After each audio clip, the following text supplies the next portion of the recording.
Though I do enjoy the show, as I've made it very clear, I can admit when they make mistakes.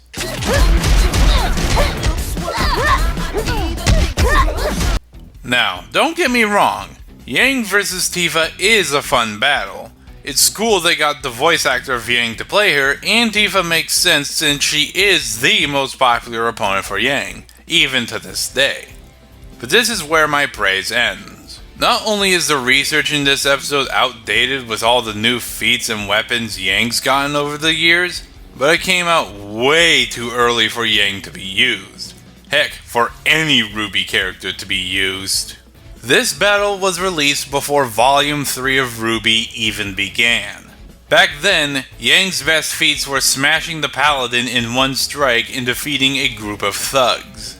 Nowadays, she's defeated bandits, elite huntresses, destroyed meteors, casually matched Larger Grimm, defeated mad scientists. My point is, Yang is a lot more powerful now than she was back then with only 2 volumes. It's rich how they said they wouldn't use Ruby until she was fully developed as a character, but they didn't do the same with Yang.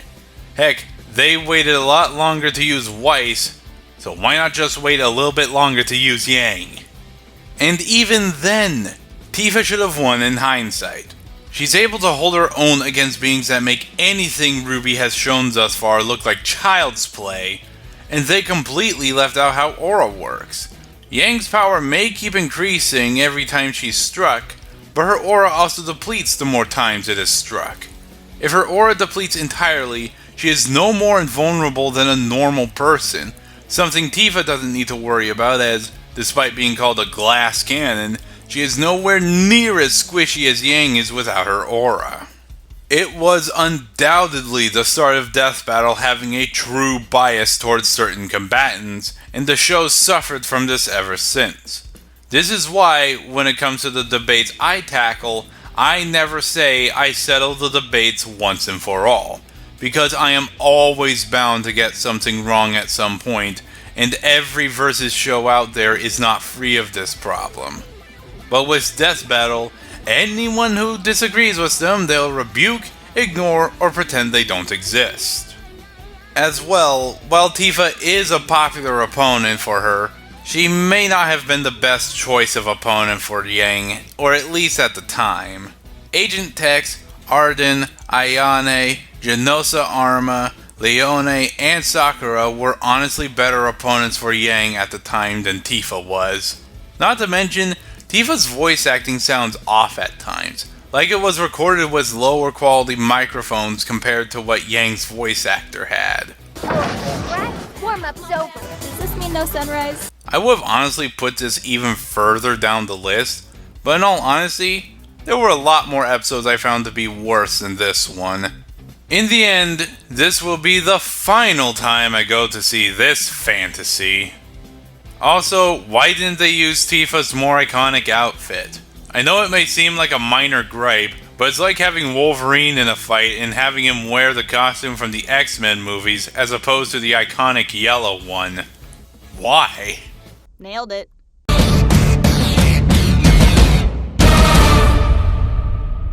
This one is just plain disgusting with how they treated both characters.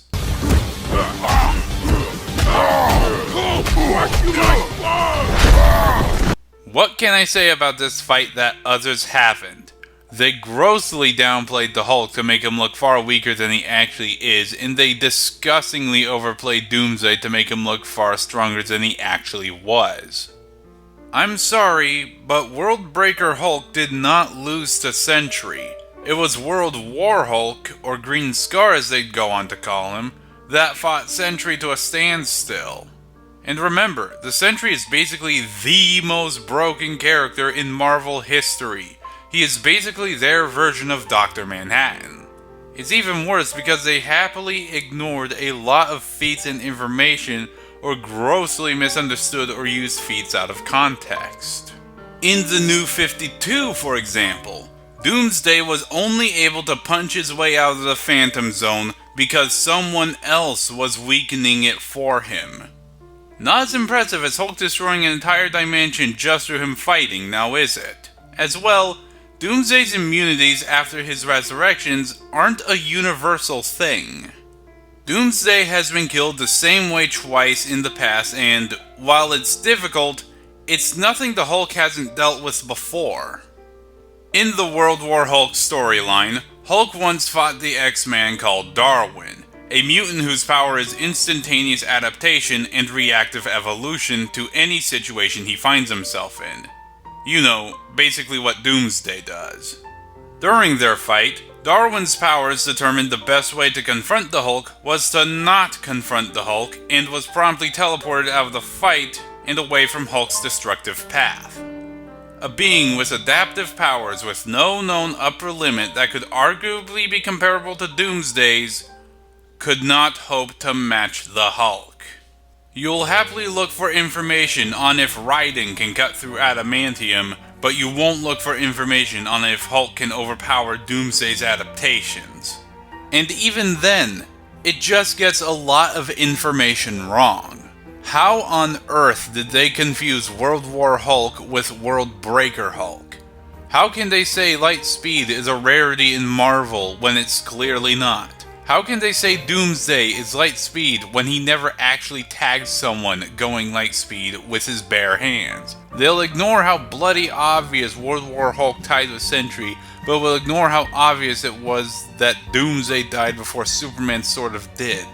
Hulk's healing factor cannot be overclocked. It's not a real weakness. It's a misconception gained through information they got wrong. Only reality warping and powerful forms of energy can bypass it. And no, a mindless brute like Doomsday does not directly scale to an omnipresent god capable of destroying all of creation just by existing. This honestly feels like Death Battle didn't give a crap about Hulk and just wanked Doomsday because he scales to Superman, who they love to double down on being absolutely limitless. In short, despite this being a great fist fight and this being a battle I really wanted to see them tackle, it was ultimately anything but incredible.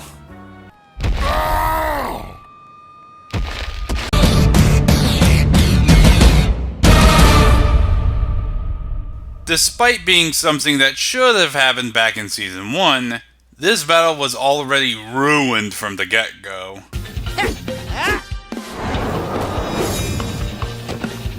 Now, don't get me wrong, I don't mind it if Death Battle does fights I've already done before. Heck, I've done battles others have done before, and have even considered doing some battles they did just to put my own thoughts on it and see if anything changes. However, when Death Battle did Spyro vs. Crash, my main issue is that they still use the Crash Bandicoot from the classic games, but they use the Spyro from the Legend trilogy and Skylanders. By using the Spyro from his second generation of games, and some information from his third generation of games, they completely throw out the whole reason behind this popular rivalry. It's a battle between the original, platforming mascots of the entire PlayStation lineage. Without these two, other iconic franchises associated with the PlayStation would probably never exist, or at least as the way we know them now. Sly Cooper, Jak and Daxter, Ratchet and Clank, Uncharted, The Last of Us, Twisted Metal, Resident Evil, even freaking God of War would probably not exist if these two never paved the way for the PlayStation. So why use the Spyro from the Legend trilogy, which absolutely curbs some Crash any day? It's no longer a battle of classic platforming PlayStation mascots because this version of Spyro is not the Spyro that Crash is commonly compared to. This version has more in common with Aang from Avatar than with Crash Bandicoot, for freaking crying out loud. It's even worse because the models and voices they use for Spyro and Sparks are more reminiscent of the original games, despite the Spyro they're using not being classic Spyro. What are you doing? I see you, my little glowing friend. Seeing and catching are two different things, a big boy. It makes sense for Crash because they're using the original Crash. But with Spyro, it just makes it very confusing and jarring for those who have played the Legend of Spyro. And to top it all off, the fight felt very underwhelming. It felt very slow most of the time, and none of the impacts had any weight or meaningful impact to them. Like with Spyro's Fury attack. I know Crash survived powerful explosions before, but the way I would have done it is have Crash's fur be at least covered in soot, and have him hit the ground so hard it cracks beneath him, instead of just him being pushed to the ground. Or how about during their little chase? I would have it be fast-paced, not as fast as Sonic, but something similar. In short, this is a classic battle that other Versus shows, including my own, has done, and most of them have done it a lot better. I guess you can say this battle just simply crashed and burned. Nobody messes with me, pal.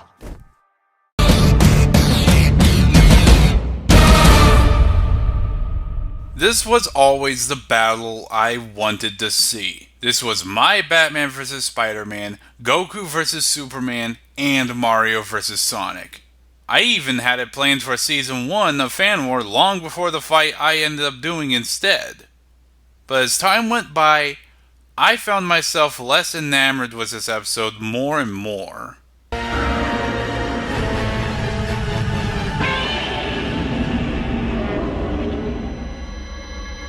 Godzilla vs. Gamera. The first kaiju fight Death Battle's done, and in all honesty, it really shows. The rendering in this fight looks atrocious. Definitely a severe downgrade from the CGI fights we had previously, and it definitely doesn't hold up to other CGI fights they have done later. I know they're giant monsters, so they're going to move very slow, but I am not complaining about that. I'm complaining about how the fight looks. The physics are bad. The water looks like that weird plastic you see in gift baskets when it's moving and blue paint when it's not. And you can see it seeping through the model of the city street. When Gamera dies, it looks like his remains are rolling over a table, not something from an explosion. The debris they both kick up is too floaty, like they're filled with helium. There's no weight to it, and any special effect they use doesn't look right, like they just stuck GIFs on the characters' models. Heck, they couldn't even get Godzilla's nuclear pulse right. They also left out certain feats that put both kaiju on relatively more equal ground. For example, while Godzilla unwillingly went into that volcano screaming as he went in,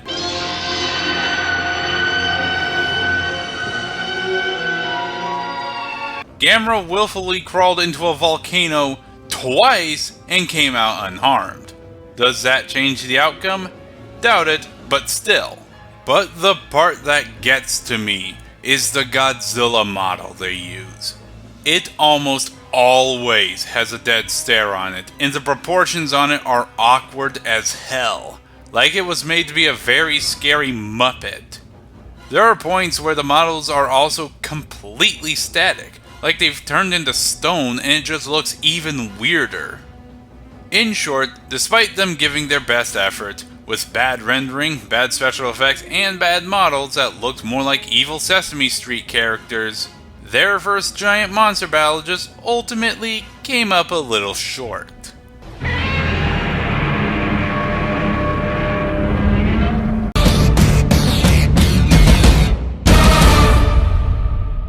Now, I considered avoiding putting anything from the first half of Season 1 on the list, simply because they are the oldest episodes and as such, they don't have the same budget or standards as the newer episodes do.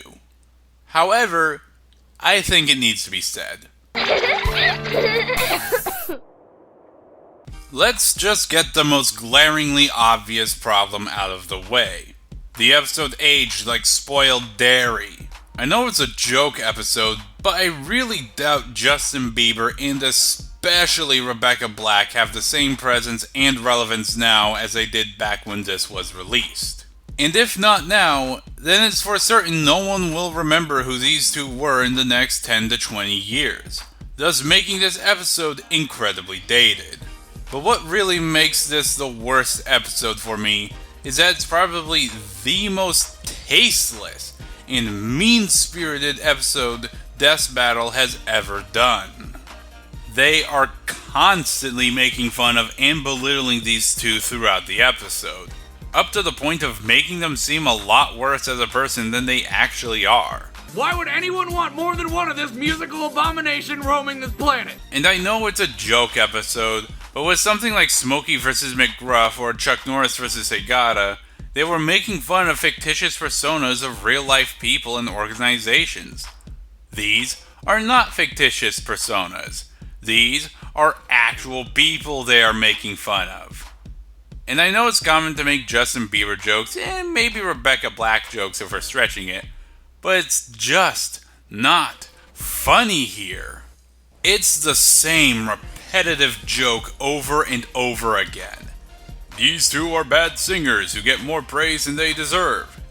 That's it. They do this so much that it gets to the point where it comes off as really disrespectful, especially when it comes to the trauma both have faced. This is a woman who received death threats. Threats to her very life that got the police involved, and Death Battle not only has her interview about the event re-edited and recontextualized, I hope you cut yourself, and I hope you get an eating disorder so you'll look pretty. but also basically said the same thing to her those people did by not only murdering her and her idol, but also many other similar celebrities just for giggles. I am not sorry for saying this, but that is truly in bad taste. Say what you will about them slandering Luigi. At least he was a fictitious character. Say what you will about them downplaying Tifa. At least she was a fictitious character. These two are not. It is dated, it is unfunny, it is distasteful, it is disrespectful in all the worst ways. And this is done to two real-life people. And that is why Justin Bieber vs. Rebecca Black is the #1 worst death battle of all time. Well, let's let the audience decide on who sucked the most. And thank you for watching. Which death battles do you think is the worst? Leave them down in the comment section below. In the meantime, Fish mob, they've swarmed the house. I need to go save 2 dog mob. I'm 1 fish mob, and hopefully we'll have a better living situation in the future. Hurry up! There's so many colors in here, even Walt Disney would go colorblind. And why is that one flying on a narwhal? Narwhals swimming in the ocean, causing a commotion, cause they are so awesome. Narwhals swimming in the ocean, pretty big and pretty wide, to beat a polar bear in a fight.